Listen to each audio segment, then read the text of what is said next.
Like what we do? Consider supporting the channel by becoming a Patreon member. The link is in the description below. And as always, please enjoy the story. Sighing, Becca looks down at her feet. She feels the anxiety building up inside herself as Ross continues to glare in her direction. Ross steps towards her with a purpose. He's got a bone to pick. "Who gave you the makeup, Becca?" he questions bluntly. "Okay," she replies, huffing in defeat, knowing he's not going to drop it. "I didn't think any of it was true. Please, you've got to believe me on that.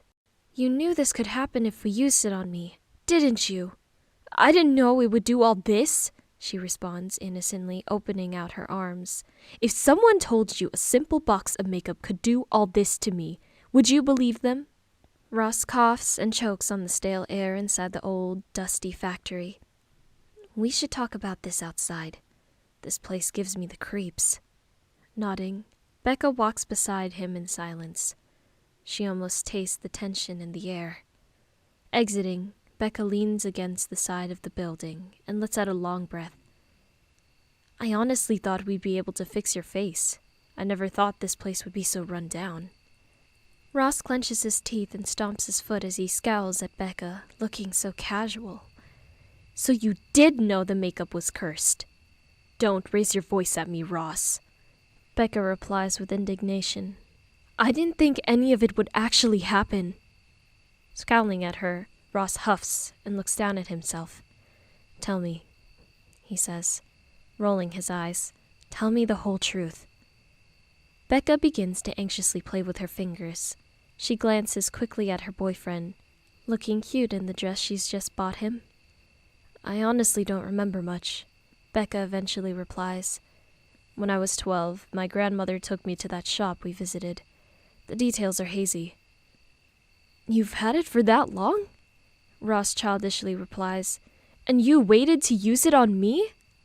"That's unfair, Ross," Becca groans.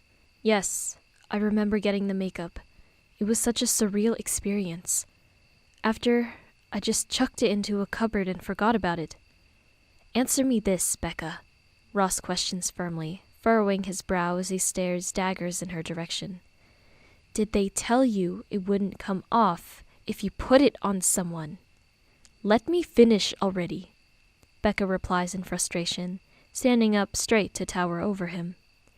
Flinching a little, Ross steps back and impishly folds his arms. His face goes bright red, and he looks away. "Well, go on then." "My grandmother took me to the shop," Becca continues, explaining, leaning back against the factory wall. "When we entered, I wanted to buy makeup. Being a young girl, that is what I wanted. Then, as we arrived, the owner, a really strange little man, told us to come into the back room." "Okay," Ross says curiously. "He then showed me a small, jagged, and shiny colorful stone," Becca says, touching the skin on the back of her hand. "I remember it was soft to the touch. I also remember being a little bit scared of it. Like it was something, unnatural." Listening intently, Ross begins to rub his arm with the biting cold air, making his hair stand up on end. He sighs. "I don't understand, Becca. What has that got to do with the makeup box?" Becca looks down at her body and holds out the palms of her hands. "I didn't want this thing they were offering me, but they pleaded for me to take it.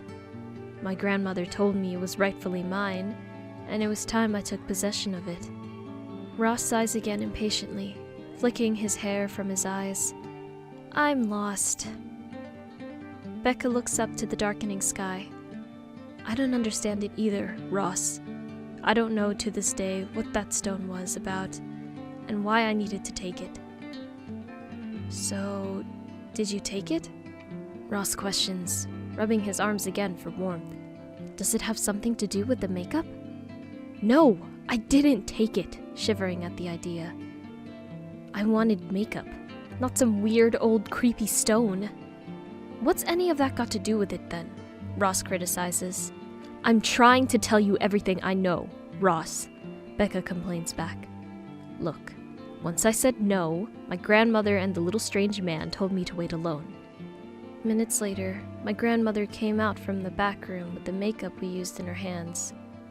Ross opens his mouth to ask more questions, but is interrupted by a strangely squeaky voice from behind them. You two are talking very loudly, the voice says, making them both jump in surprise. Ross backs away as the person talking comes into view from behind a pile of abandoned boxes. Standing unsteadily before them is a withered, small man. His clothes are tattered and his face is grubby, although it frightened them both at first. They can see he's harmless from the gentle smile on his face. He steps closer, but he stops as he starts uncontrollably coughing. It's been a long time, he croaks, looking in Becca's direction. I don't take kindly to you describing me as a strange little man, Rebecca. Ross's face drops as the unfamiliar man knows his girlfriend's name. Before he can even comment, Becca steps confidently toward him without fear. Are you... Becca begins to ask, but gets interrupted by the strange man. The man who ran that shop in your town, he says boldly.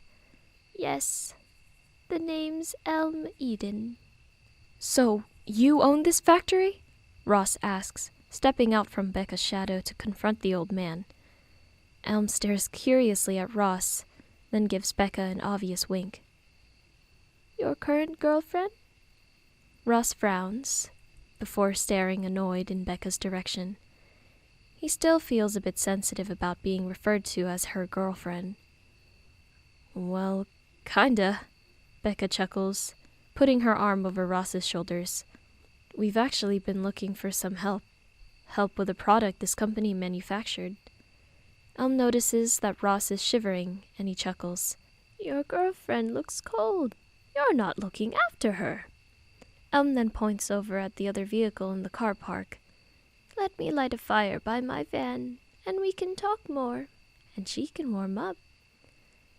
Elm turns slowly and starts walking in that direction. He struggles to move at any pace, causing Becca and Ross to share a glance of concern for him.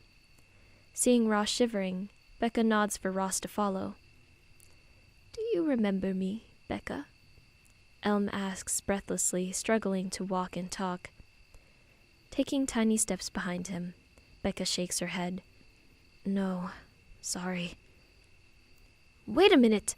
Ross interrupts instantly. How does he know you, Becca? Why is he asking if you remember him? Almost like he recognizes you. You've only been a man for like a day. How can he know it's you? The man grumbles and sighs. Oh, that's interesting, he comments, resuming his labored walk to the van. Interesting, Ross scoffs as Becca continues to follow behind the old man. Interesting? You guys need to start explaining this to me. Calm down, miss. Elm chuckles, reaching out to the side of his van for support. The prince might not be in his hidden form anymore, but I'd recognize him anywhere. Becca rushes towards Elm and stands in front of him. She looks as white as a ghost, and almost haunted by his words. Prince? She barks, upset. My grandmother used to call me that. She never told me why, even when I begged her to stop. Elm grumbles as he awkwardly pushes past Becca's large male frame. Ambling over to a small fire pit on the ground, he fumbles out some matches from his pockets. Striking one, he inelegantly sits on the floor and lights the fire. As the bright glow and warmth of the fire grows, Ross rushes over. He holds his hands over the fire as Elm looks up at him with a soft smile. You're rather pretty, Elm remarks, watching Ross warm up. You must be very special for the prince to have chosen you. Thanks, Ross replies sarcastically. Right now, I don't even feel special. I feel lost. Allowing her large frame to sit on a nearby discarded box, Becca shuffles forward to sit near the fire. Warming her hands, she looks at Elm with interest. "Prince?" she asks, confused by it. "Why did my grandmother call me that? Why are you calling me that?" Gasping, Elm coughs again and painfully sputters. Rocking back and forward, he eventually controls his breathing and wipes tears from his eyes. "Ah," he complains, clearing his throat. "She never told you? Did you never learn about our people? Your people?" Becca looks at Ross, bemused. Ross looks back just as confused. "No." Becca answers curiously.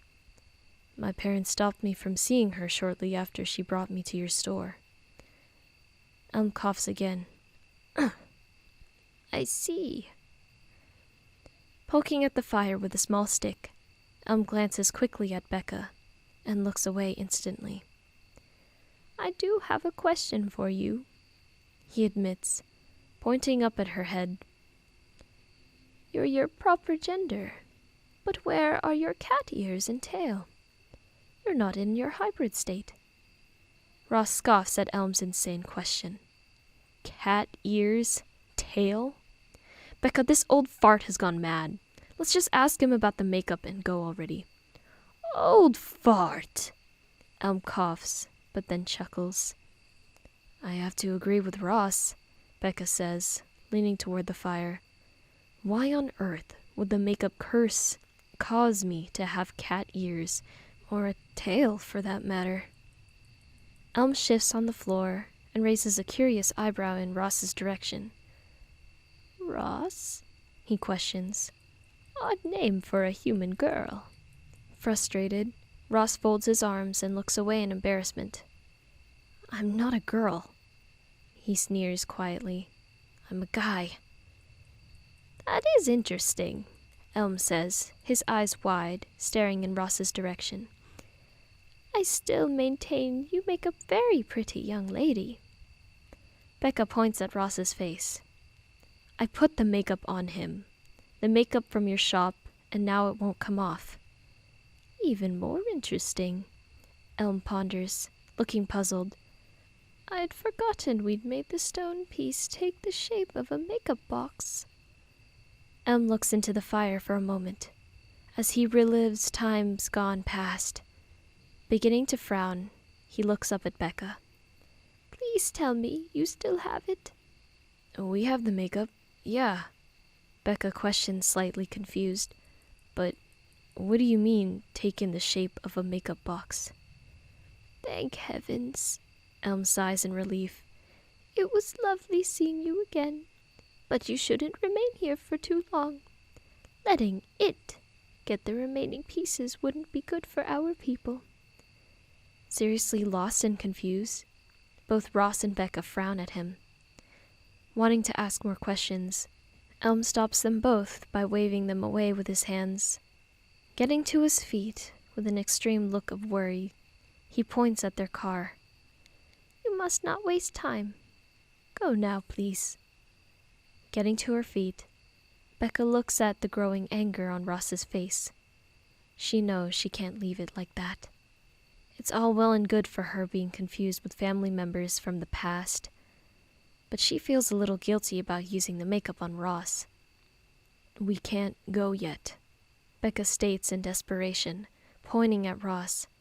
"I'm not sure why you seem so worried, but we need your help right now." "Worried?" Elm scoffs, gesturing for them to leave. "I'm not worried. I'm terrified. Just look around at this ghost town. It's what remains from the last time it came this way. I lost everything. My wife, my son." Animated, Elm struggles to breathe and sputters, and wheezes. "You must leave." "Please," Ross pleads, putting his hands together. "The makeup won't come off my face. I can't live with this stuff on my face indefinitely." Shocked, Elm glances at Ross for a moment, then back at Becca. You didn't? Elm asks angrily. Becca rubs the back of her neck and looks away nervously. I remember telling you specifically, Elm grumbles, shaking his head at Becca as he wheezes and coughs.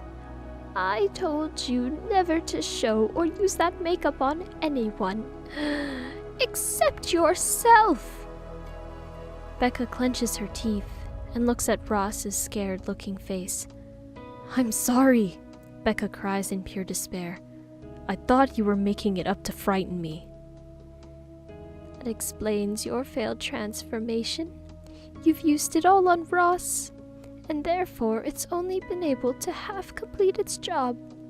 With your transformation, it needed to be on you, Becca. Elm gripes.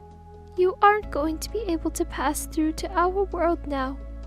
You're going to have to find another stone piece to return your makeup box back to its original stone form.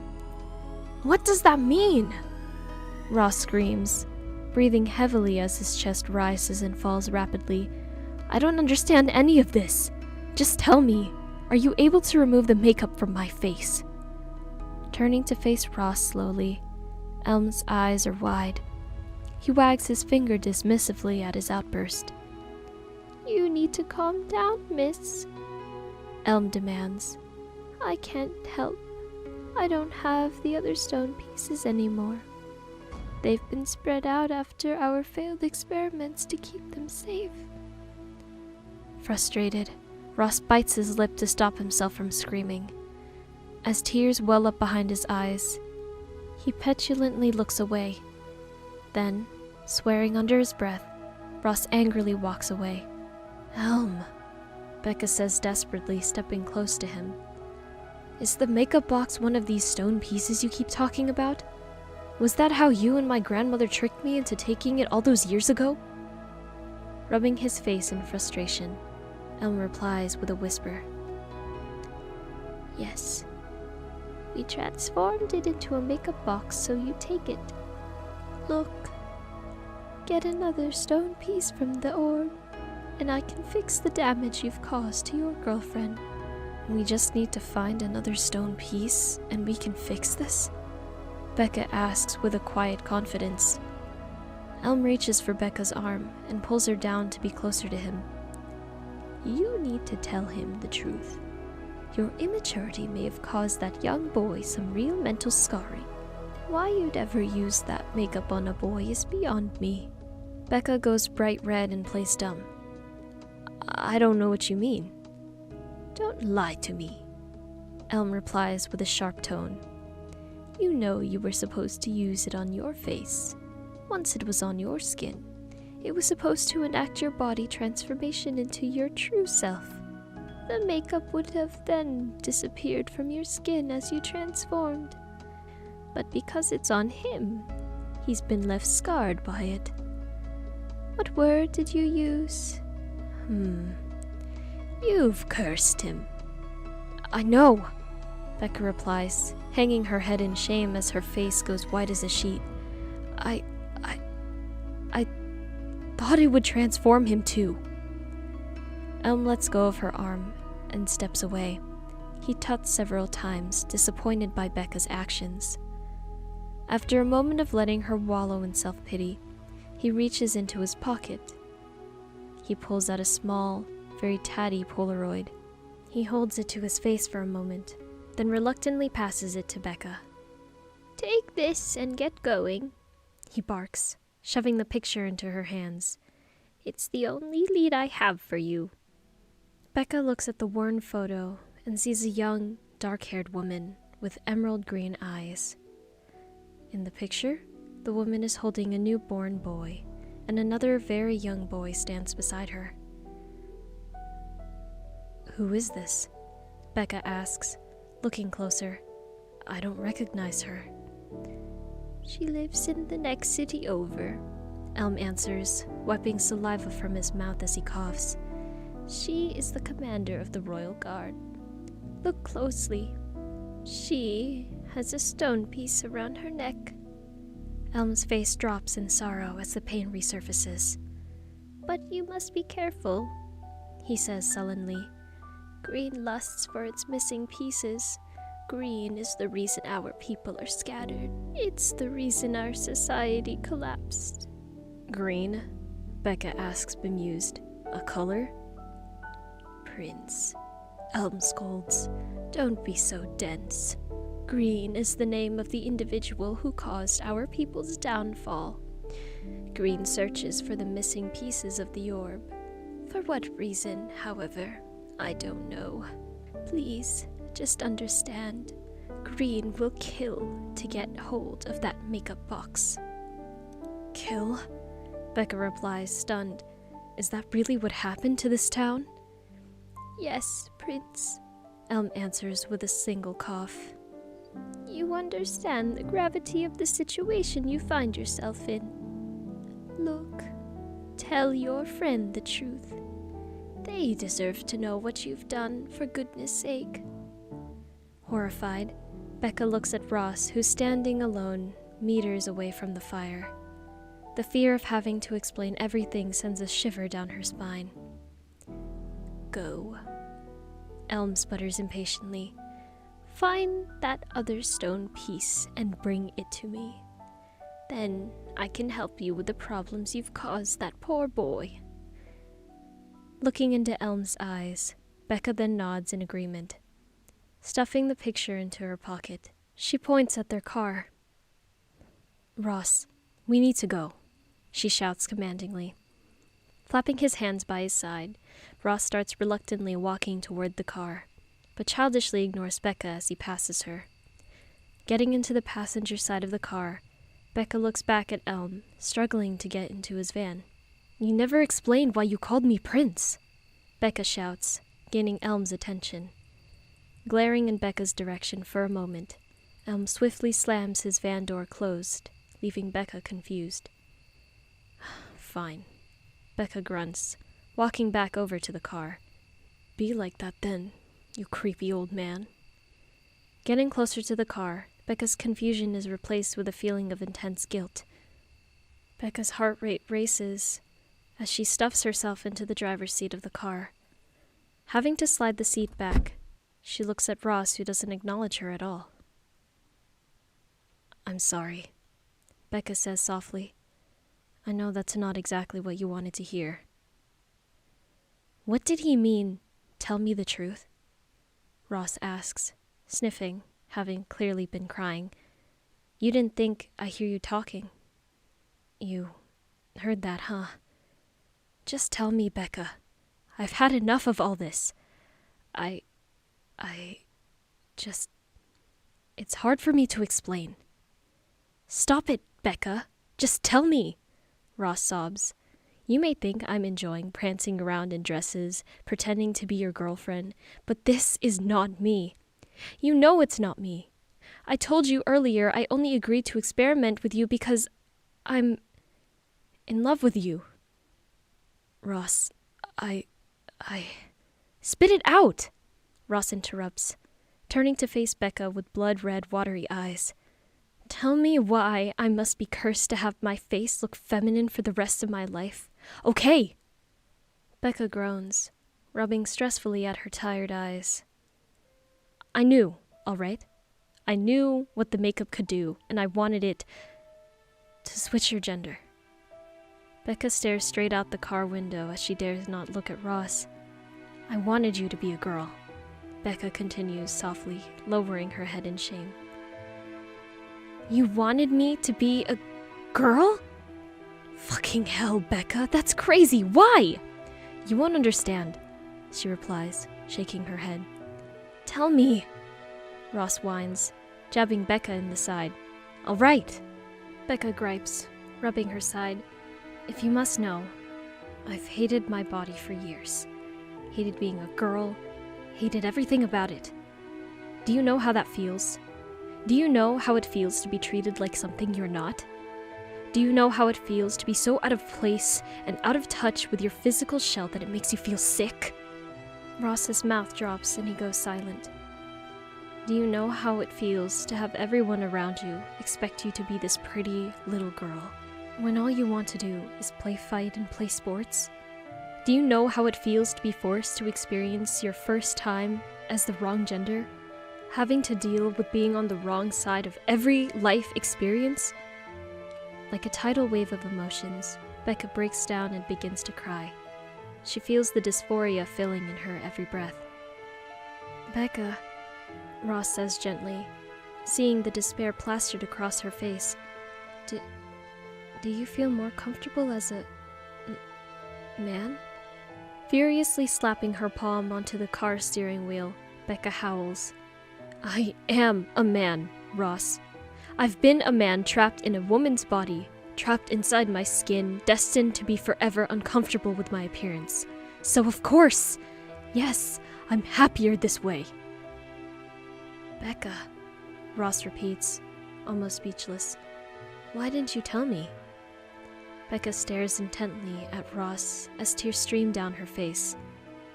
"Oh yeah, 'cause it's so easy to bring up that in conversation. Hey, boyfriend, do you mind being a girl for me now because I'm more comfortable pretending to be a man?"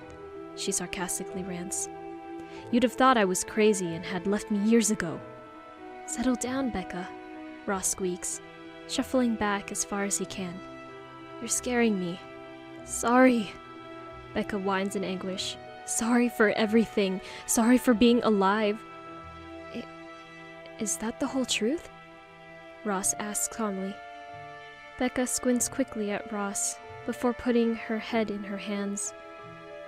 "I really thought that with you being so submissive to me, you have gender issues too. I really thought that you'd be happier being a girl. That's why I did it.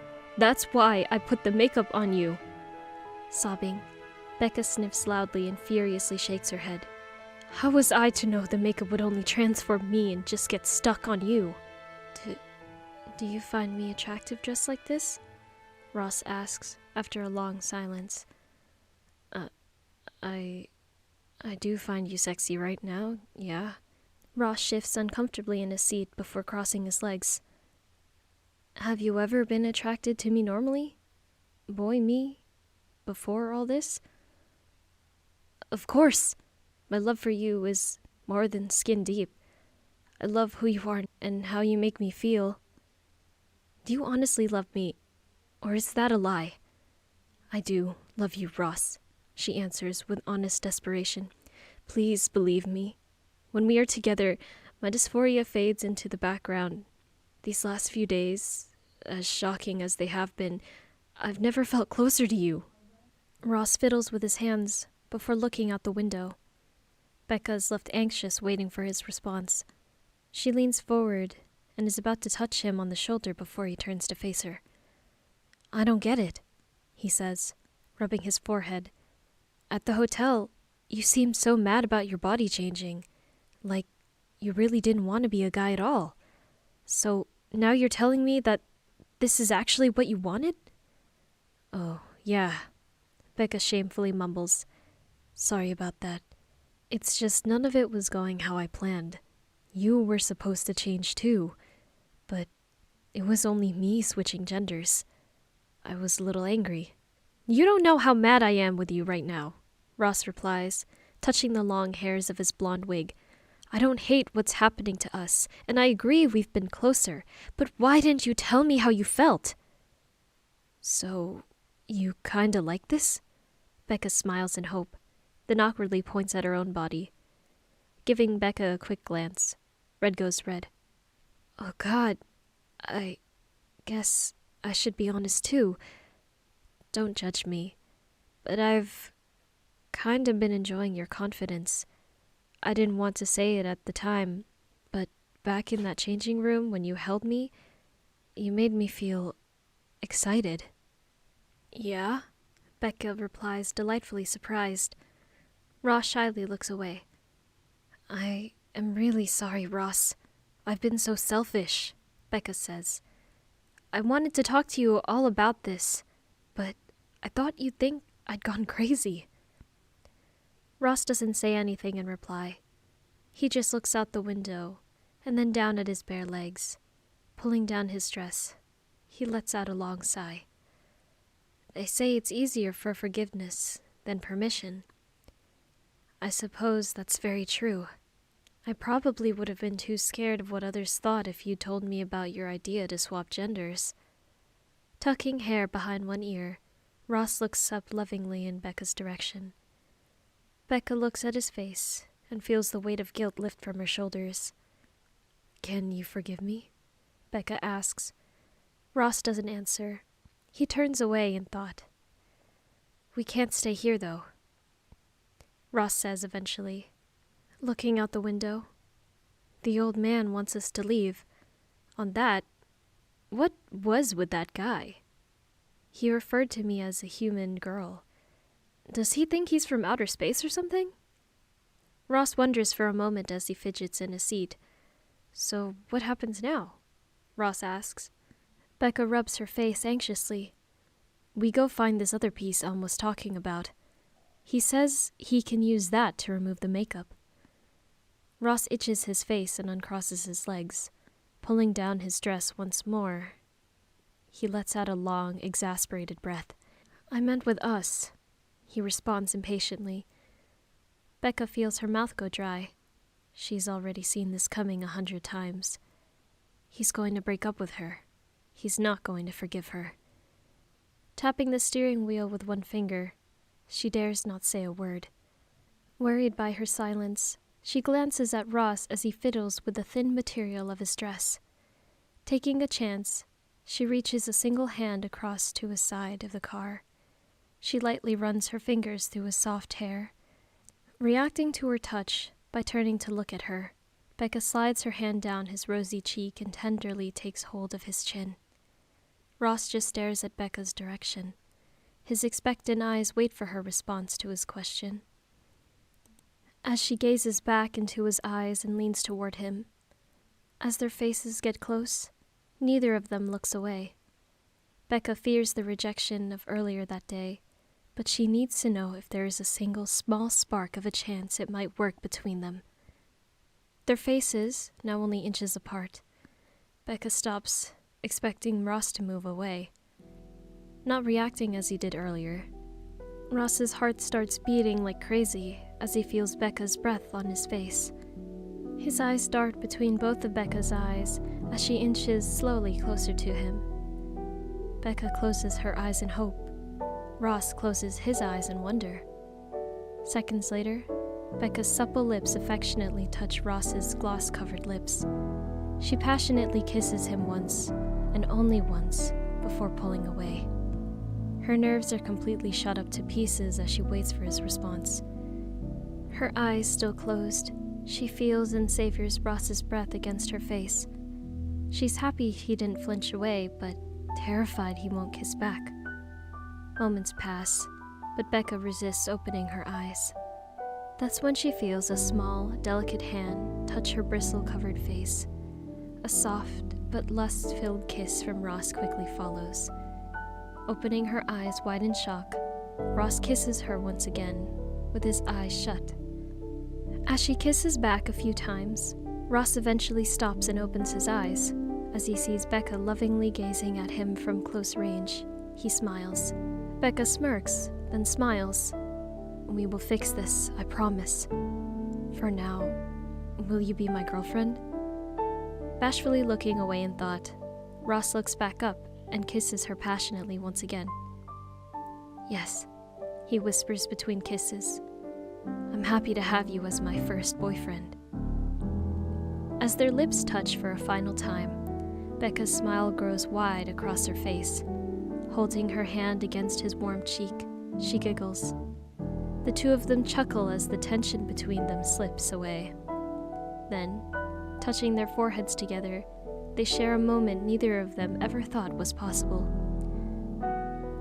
Shall we go then, boyfriend?